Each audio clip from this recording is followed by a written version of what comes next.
How much hate goes in the world? Vitalina Oliveira. How much hate fueled in the media and on social networks? I read that universities cancel Russian literature courses banishing writers who have been dead for over 100 years. Russian composers and musicians became cursed and frowned upon and cursed. Russian breed animals are prohibited in exhibitions.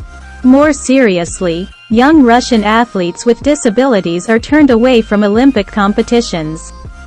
I wonder how many of us knew a week ago who Zelensky was, how many years he has been in power, how he was elected, who supported and supports him, what policies and wars he has promoted, whether he is a dictator or a Democrat.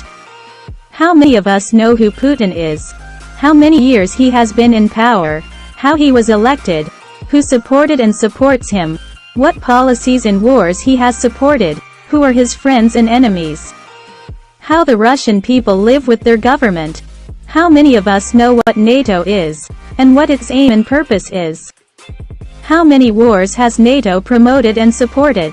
And also, who remembers the Warsaw Pact? Why was it created if it has already been dismantled? Why? And NATO? How many of us have heard of the Azov Battalion? Do we know what it is? Who supports? What atrocities have they committed? What's your ideology? In which country does it operate? 2 years ago we were told that if we painted rainbows on the windows we would all be fine. With the same innocence with which our ancestors nailed horseshoes to doors to ward off evil, we did so. That's what we know and what we don't know. Today, we think that if we paint blue and yellow flags we also save the world. But I think we need to paint many flags. So many that I don't have a wall for all of them, so I have a white flag.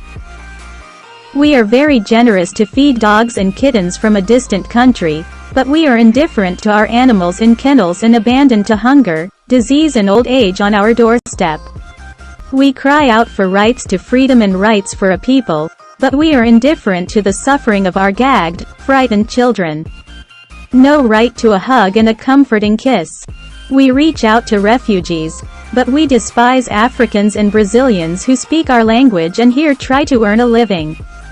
We want to welcome refugees, but we ignore those who, fleeing war and hunger, die trying to cross the Mediterranean. We build walls and borders between countries, Mexico, Palestine, Melilla, Cyprus, and we pretend we don't see, we don't know. A few years ago, in the days of the Troika, by chance I was present at the now forgotten demonstration of stones in Lisbon, in front of the parliament. For hours I watched as if hypnotized by something unthinkable. Worse, I'll hear what the media said later. In the face of contrary evidence, information, disinformation begins. But that night I knew that something had happened beyond the turning point and that nothing would ever be as I thought the media was. The arco-iris didn't save us from getting sick. The blue and yellow flag won't save you from what the lords of the world and weapons want. Warlords smile while many cry. For me, I withdraw. Peace in the souls of all of us. How much hate goes in the world? Vitalina Oliveira.